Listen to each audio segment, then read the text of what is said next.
তোমার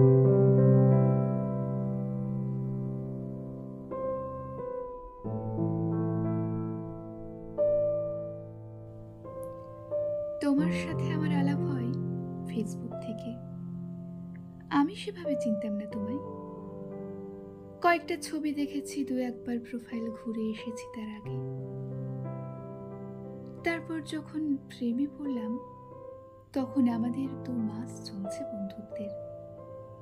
যদি বোঝাতেই হয়, গোটা 5 প্রোফাইল পিকচার, গোটা 10-12 কভার, আর প্রায় 100 খানিক পোস্ট। এই ছিল আমাদের সম্পর্কের টাইমলাইন।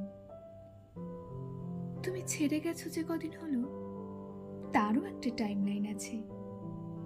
গোটা 3 প্রোফাইল পিকচার, গোটা 6 কভার, ধরে নাও গোটা 50 পোস্ট। কি অদ্ভুত ভালোবাসা ছিল আমাদের। ছেড়ে যাওয়া থেকে যাওয়ার টাইমলাইন সব কিরকম পাল্টে যায়।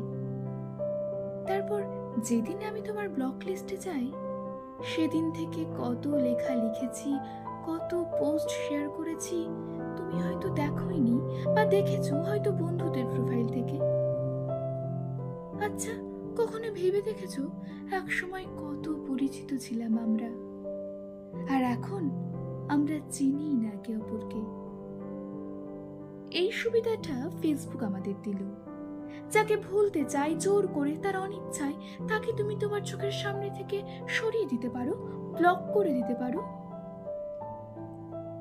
তারপর আরো কত পোস্ট করতে থাকি আমরা। টাইমের সাথে সাথে টাইম লাইন পাল্টে যায়।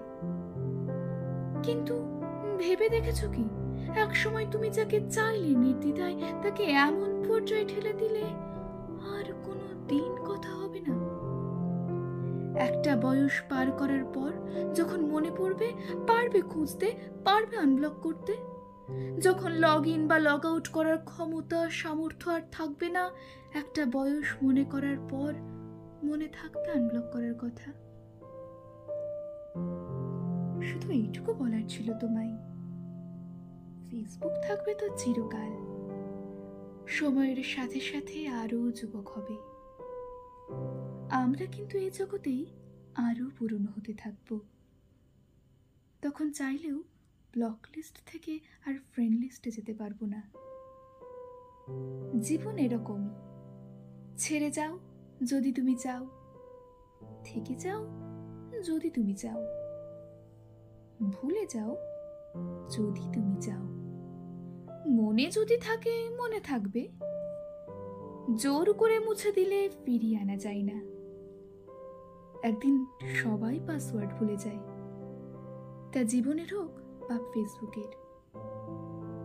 তখন কিন্তু চাইলেও আর ফিরিয়ে আনা যায় না। সম্পর্ক না থাক, সংযোগ যেন থেকে যায়, ওটা